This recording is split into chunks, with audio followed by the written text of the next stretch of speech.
Shri advocate Baladev Sachidanandan, ഇവിടെ വ്യക്തിക്കല്ല പ്രാധാന്യം. RLV Ramakrishnan എന്ന വ്യക്തിയെ ഒന്ന് മാറ്റി നിർത്തി നോക്കൂ. എന്ത് തരത്തിലുള്ള പ്രചരണമാണ് സത്യഭാമ നടത്തിയത്? ഇന്നലെ അവർ ഏതോ ഒരു ഓൺലൈൻ മാധ്യമങ്ങളിൽ നൽകിയ അഭിമുഖം അല്ലാതെ ഇന്ന് ഇതിനെപ്പറ്റി ഈ പ്രതികരണം ചോദിക്കാനായി എത്തിയ മാധ്യമപ്രവർത്തകരോട് അവർ സംസാരിച്ച ശരീരഭാഷ, അവരുപയോഗിച്ച വാക്കുകൾ, ഇതൊക്കെയാണോ ഈ ഇടതു സർക്കാരൊക്കെ അവകാശപ്പെടുന്ന നവോത്ഥാന കേരളം?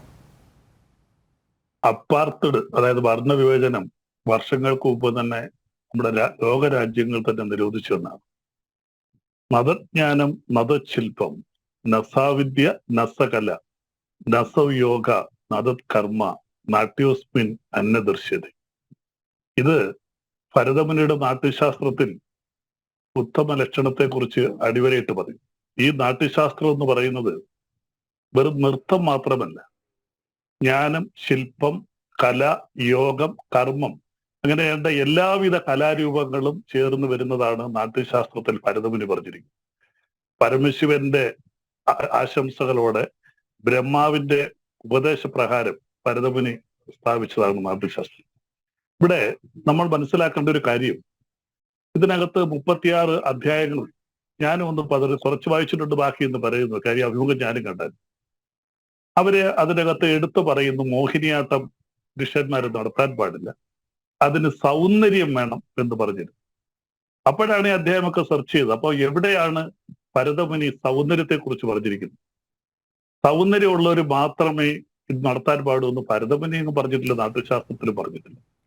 അതിനകത്ത് ഏറ്റവും പ്രധാനപ്പെട്ട അധ്യായമായിട്ട് 6-ാം അധ്യായത്തിൽ നവരസങ്ങളിലെ അഷ്ടരസങ്ങളെ കുറിച്ചാണ് ഭരതമുനി പറഞ്ഞത്. ശൃംഗാരം, ഹാസ്യം, കരുണം, രൗദ്രം, വീരം, ഭയാനകം, ബീഭത്സം, ഭൂതം, അത്ഭുതം വരെ. ശാന്തരസം പിന്നീട് എഴുതി ചേർത്താണെന്ന് മഹാഭാരതത്തിൽ ഭഗവത്ഗീതയെ പോലെ അതിനകത്ത് പറയും.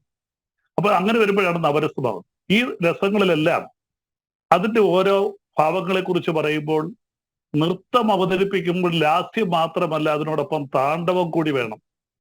അപ്പൊ ലാസ്യവും താണ്ഡവവും കൂടെ ചേർന്നെങ്കിൽ നൃത്തം അതിന്റെ മനോഹാരിതയിൽ എത്തുമെന്ന് അതിൽ പറയുന്നുണ്ട്. പക്ഷെ അതിനകത്ത് ഏറ്റവും കൂടുതലായിട്ട് പറയുന്ന ഭാവം 33 വ്യഭിചാരി ഭാവങ്ങളെ കുറിച്ചാണ് ഈ 6-ാം അധ്യായത്തിൽ പറയുന്നത്. ബാക്കിയൊന്നും അത്രയും പറയുന്നില്ല. 8 രസങ്ങളും മറ്റു ഭാവങ്ങളും ഒക്കെ പറയുമ്പോൾ 33 വ്യഭിചാരി ഭാവങ്ങളെ കുറിച്ച് പറയും. എനിക്ക് തോന്നുന്നു ഈ പറയുന്ന സ്ത്രീ ആരും ആയിക്കോട്ടെ, സ്ത്രീ എന്ന വാക്കിനകത്ത് ആ സ്ത്രീ NR മധുവിനേക്ക് അറിയായിരിക്കും. ആ വാക്കിന്റെ 3 അക്ഷരങ്ങൾ പറയുന്നത് സതോ ഗുണം, തമോ ഗുണം, രജോ ഗുണം. ഈ 3 ഗുണങ്ങൾ ഒത്തുചേർന്നവളാണ് സ്ത്രീ. ആ വാക്കിന് ഒരുപാട് അർത്ഥങ്ങളുള്ളതാണ്. പക്ഷെ എനിക്ക് തോന്നുന്നു ഈ സ്ത്രീക്ക് ഈ പറഞ്ഞ 8 രസങ്ങൾ, നവരസങ്ങൾ പോട്ടെ, ആദ്യത്തെ 8 രസങ്ങൾ, അവസാനത്തെ ശാന്തവും, ഈ ഭാവങ്ങളൊന്നുമില്ല. മറ്റു വ്യത്യസ്തമായ ഒരു ഭാവമായിരിക്കണം. ഇന്ന് അവരുടെ അഭിമുഖത്തിൽ എനിക്ക് മനസ്സിലായതും പറയാൻ പറ്റാത്തതാണെങ്കിലും ആ ഒരു 33 ഭാവങ്ങളായിരിക്കണം അവരുടെ മൂർത്തിഭാവമായിട്ട് മാറിയിട്ട്. അല്ലെങ്കിൽ ഇത്രയും കൂടുതൽ അവരങ്ങനെ ഈ വർണ്ണവെറി സംസാരിക്കേണ്ടെന്ന് യാതൊരു കാര്യവുമില്ല. RLV രാമകൃഷ്ണനെ ശ്രീ NR മധു പറഞ്ഞ പോലെ അതും ഞാൻ സെർച്ച് ചെയ്തു. അദ്ദേഹത്തിനെ കുറിച്ച് നേരത്തെ അറിയാമെങ്കിലും അദ്ദേഹത്തിന്റെ മോഹിനിയാട്ടവും ഞാൻ കണ്ടു. ഞാൻ ഈ ഡാൻസും കഥകളിയൊക്കെ കാണാൻ പോകുന്ന ഒരാളാണ്. വളരെ മനോഹരമായിട്ട് ലാസ്യവും താണ്ഡവും ഭാവവും ഒക്കെ നല്ല രീതിയിൽ അദ്ദേഹത്തിന് നല്ല മീവഴക്കം. പിന്നെ തൊലി കറുത്തുപോയെങ്കിൽ ഈ ലോകത്തിലെ ഏറ്റവും വലിയ നർത്തകൻ മൈക്ക് ടൈസൺ, അദ്ദേഹം ലോകത്തിലെ ഏറ്റവും വലിയ കോടിക്കണക്കിന് രൂപ സമ്പാദിച്ച കറുത്തവനായിരുന്നു. അദ്ദേഹം ചില മരുന്നുകളൊക്കെ ചെയ്ത് വെളുപ്പിച്ചു എന്നുള്ളതേ. അപ്പം ഒരു കലയെന്ന് പറയുമ്പോൾ ഏത് കലയായിരുന്നാലും വർഷങ്ങൾക്ക് മുമ്പ് ഇതുപോലെ ഒരു 10-15 വർഷങ്ങൾക്ക് മുമ്പ് നിരന്തരമായ ഒരു ചർച്ചയുണ്ടായിരുന്നു. അത് വായിക്കുന്നവർക്കൊക്കെ അറിയാവുന്നതാണ്. കലയെക്കുറിച്ച് പറയുമ്പോൾ ഇത് കലയ്ക്ക് വേണ്ടിയാണോ, അതിന് സാമൂഹ്യ പ്രതിബദ്ധത എന്നൊരു ചോദ്യം ഉണ്ടായിരുന്നു. ഒരുവിധം കലാകാരന്മാര് കലയ്ക്ക് വേണ്ടി മാത്രമാണ്, അതിന് സാമൂഹ്യ പ്രതിബദ്ധത വേണ്ട, ഇഷ്ടമുള്ള രീതിയിൽ കല അവതരിപ്പിക്കാം അയാളുടെ മനോവികാരം അനുസരിച്ച്. പക്ഷെ കലയ്ക്ക് എപ്പോഴും ഒരു സാമൂഹ്യ പ്രതിബദ്ധത ഉണ്ടായിരിക്കണം. അതായിരുന്നു പുരോഗമന കലാസാഹിത്യ സംഘവും പുരോഗമന കലാകാരന്മാരും. ഇത് ഇപ്പോൾ തുറന്നു പറഞ്ഞത്, ഇത്തരം ചിന്തകൾ ഉള്ളിലുണ്ട് എന്ന് തുറന്നു പറഞ്ഞത് കലാകാരി സത്യഭാമ ആയതുകൊണ്ട് ഇത് കലാകാരന്മാർക്കിടയിൽ മാത്രം നിൽക്കുന്ന ഒരു ചിന്താധാരയാണെന്ന്, അല്ലെങ്കിൽ ഇത്തരം ഏതാനും ചില ആളുകൾ മാത്രം ഒതുങ്ങുന്ന ചിന്താധാരയാണെന്ന് പറയാൻ സാധിക്കുമോ? നമുക്ക് കഴിഞ്ഞ LDF മന്ത്രിസഭയിലെ ഡെപ്യൂട്ടി സ്പീക്കറായിരുന്ന ചിറ്റയം ഗോപകുമാറിനെ ജാതിപ്പേര് വിളിച്ച് ആക്ഷേപിച്ചത് CPIയിലെ ഒരു മുതിർന്ന നേതാവ് തന്നെയായിരുന്നു. അപ്പോൾ ഇത് കലാകാരന്മാരുടെ മാത്രം ഇടയിൽ നിൽക്കുന്നതല്ല, അല്ലെങ്കിൽ ഇത്തരം ഏതാനും ചില ആളുകളുടെ മാത്രം ഇടയിലല്ല. നവോത്ഥാനം എന്ന് പുട്ടിന് പേരിടുന്ന പോലെ എപ്പോഴും പറയുന്ന രാഷ്ട്രീയ നേതൃത്വത്തിനിടയിലും ഇത്തരം ചിന്താഗതി ഉണ്ട്. ഇത് കലാകാരന്മാരുടെ ഇടയിലല്ല. വർഷങ്ങൾക്ക് മുമ്പ് സ്വാമി വിവേകാനന്ദൻ കേരളം കണ്ടിട്ട് പ്രാന്താലയം വന്നത്. കേരളമല്ല, ഈ ലോക രാജ്യങ്ങളിലെല്ലാം ഇന്നും നിലനിൽക്കുന്ന ഒന്നാണ്. ഒരു കാര്യം കൂടി നമ്മൾ മനസ്സിലാക്കണം. സവർണ വിഭാഗം എന്ന് പറയുന്നത് വളരെ വിശേഷിച്ച് ബ്രാഹ്മണ വിഭാഗം ശതമാനത്തിൽ വളരെ കുറവാണ്. പിന്നോക്ക പട്ടികജാതി വിഭാഗമാണ് ജനതയിൽ ഏറ്റവും കൂടുതലായിട്ടുള്ളത്.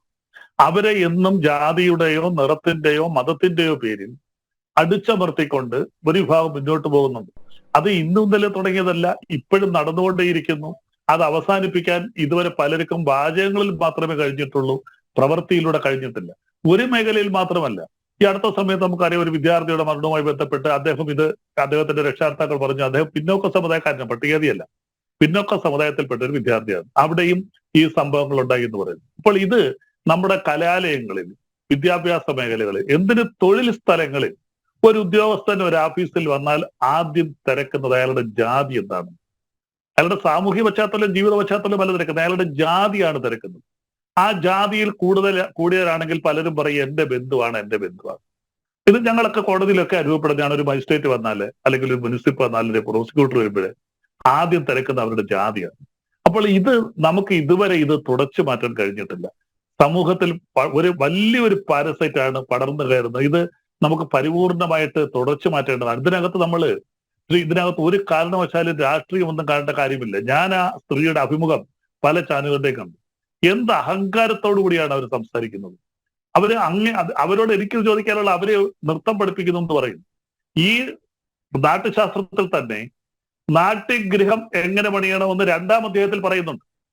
അതനുസരിച്ചാണോ അവർ നാട്യഗൃഹം പണിഞ്ഞിരിക്കുന്നത്? നിങ്ങൾ ഇത് അവരുമായിട്ട് ബന്ധമുള്ളവരിവിടേക്ക് എനിക്കൊന്ന് കലാമണ്ഡലത്തിലെ പ്രൊഫസർ രാജലക്ഷ്മി കലാമണ്ഡലത്തിലാണെന്ന് തോന്നുന്നു, ചോദിക്കണം. അവർ നൃത്തം പഠിപ്പിക്കുന്ന ഉണ്ടെങ്കിൽ ആ നാട്യഗൃഹം നൃത്തം പഠിപ്പിക്കുന്നതാണ്, നാട്യമല്ല ഏത് കലയും പഠിപ്പിക്കാം അവിടെ. ഇപ്പൊ നാട്യശാസ്ത്രത്തിൽ ഞാൻ തുടക്കത്തിലേ പറഞ്ഞു, നൃത്തം മാത്രമല്ല എല്ലാ കലകളും അവിടെ പഠിപ്പിക്കാം. അതെല്ലാം കൂടെ ചേർന്ന് വരുന്നതാണ് ഗീതവും അഭിനയം, രസം, നാടകം, ഇതെല്ലാം കൂടെ ചേർന്ന് വരുന്നതാണ് നാട്യഗൃഹം എന്ന് പറയുന്നത്. അപ്പൊ അവിടെ അത് എങ്ങനെ പണിയണം, എവിടെ പണിയണമെന്ന് വരെ ഈ നാട്യശാസ്ത്രത്തിൽ വ്യക്തമായിട്ട് ഭരതമുനി പറയുന്നുണ്ട്.